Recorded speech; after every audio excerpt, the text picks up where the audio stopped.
Ma'lumki, bu davr bolani hayotida kim, nima, qayerda va nima uchun kabi ko'plab savollar beradigan davr hisoblanadi. Aynan bu davr bolaning 1 yoshdan toki 6 yoshgacha bo'lgan davrini o'z ichiga oladi. Ular boshqa bolalar bilan o'ynashni, qoidalarni o'rganishni va navbatchilik qilishni juda ham yaxshi ko'rishadi va uzoqroq jumlalarni gapirishlari mumkin bo'ladi.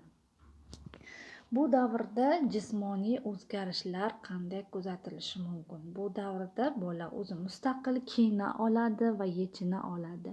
Bemalol sakrashi va yugurishi mumkin. Zinapoyalardan chiqishi va bir oyoq bilan chopishi va sakrashi mumkin.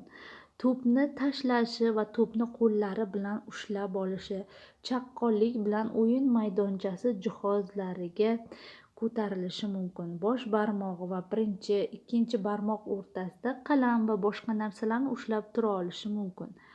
Chizishda turli shakllar, doiralar, uchburchak, to'rtburchak kabi shakllarni esa chiza oladi.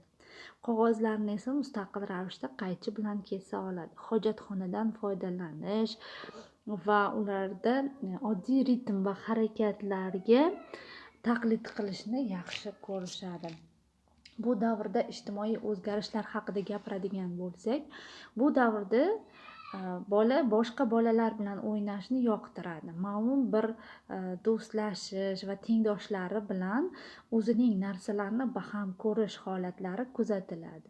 Tabassum qilishi va birgalikda hamkorlik qilishi va tengdoshlari bilan muhokama qilishi ham mumkin.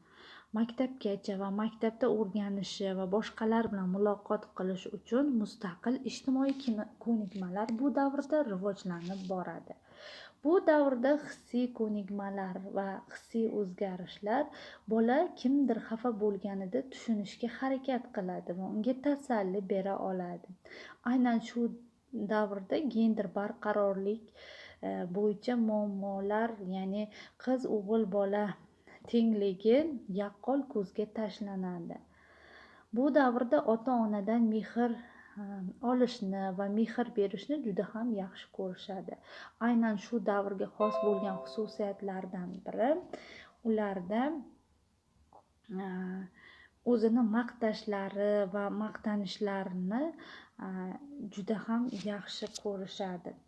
Bu davrda kognitiv, ya'ni aqliy o'zgarishlar, ular qarama-qarshi so'zlarning ma'nolarini, masalan, katta yoki kichik va pozitsion so'zlarni, o'rta va oxiri degan tushunchalarni yaxshi anglashadi. Narsalarni qurish yoki obyektlarni tanlash, materiallardan foydalanish kabi ko'nikmalarga ega bo'lishadi. Ular, demak, minoralar qurish, loy, qum va suv bilan o'ynashni juda yaxshi ko'rishadi. Oddiy savollarga javob bera olishadi va 5 dan 10 tagacha bo'lgan narsalarni sanay olishadi. Uzoq diqqat va e'tiborga ega bo'lishadi va o'yin davomida o'zlari bilan gohida gaplashishadi. Bu gaplashuv esa bolalarda nima qilayotganligini anglashga va boshqarishga yordam beradi. Aynan shu davrda bolalar oddiy ko'rsatmalarga amal qila oladilar. Ba'zi raqamlar va harflarni yozishni ham yaxshi o'rganib olishadi. Dramatik o'yin bilan shug'ullanishadi va xarakterli rollarni o'yin tarzida namoyon qilishadi.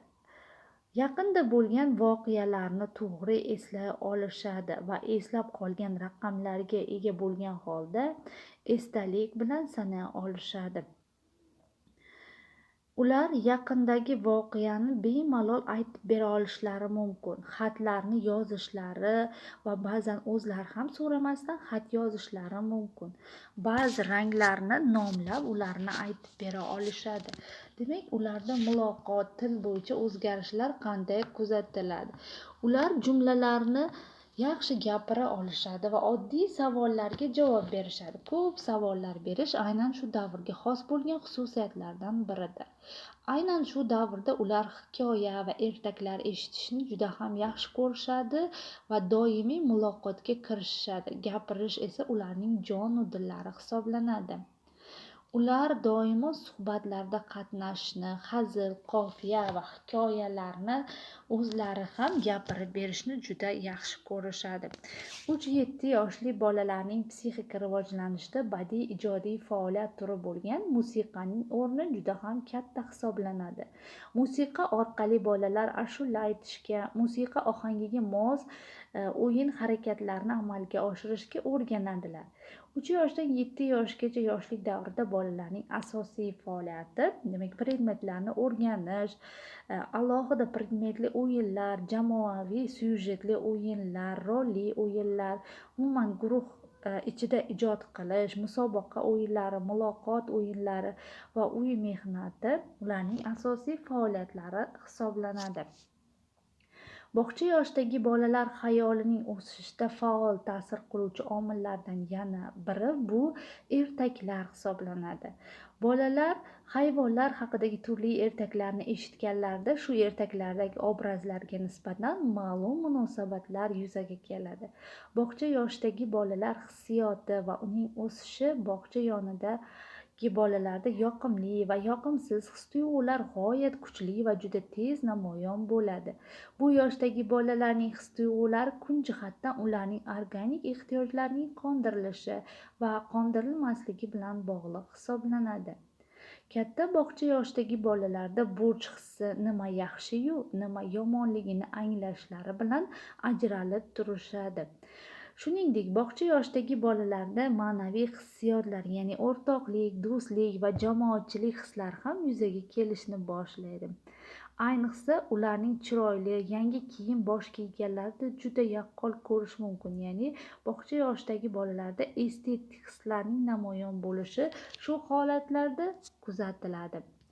O'yinchoq bola intellektini har tomonlama rivojlantirishga, his-tuyg'ularini o'z-o'zini anglashga, xulq-atvorini nazorat qilishga, o'zaro munosabatlarga kirisha olishga yordam beradi. Lekin hamma o'yinchoqlar ham magazindan sotib olinadi. Ota-onalar o'z qo'llari bilan yasab, tikib bergan o'yinchoqlar bolaga yanada yaqin va qimmatli hisoblanadi. O'yinchoqlar esa bir necha turlarga bo'linadi. Masalan, hayotiy o'yinchoqlar, biz bunga telefon, tibbiyot va sartaroshlik asboblarini kiritishimiz mumkin. Ikkinchi o'yinchoqlar turi bu boladagi agressiya, g'azabni chiqarib yuborishga yordam beruvchi o'yinchoqlardir. Demak, bularga askarlar to'plami, miltiqlar, yostiqlar, yovvoyi hayvonlar va o'yinchoqlar, bolg'acha va boshqa asboblarni misol qilishimiz mumkin.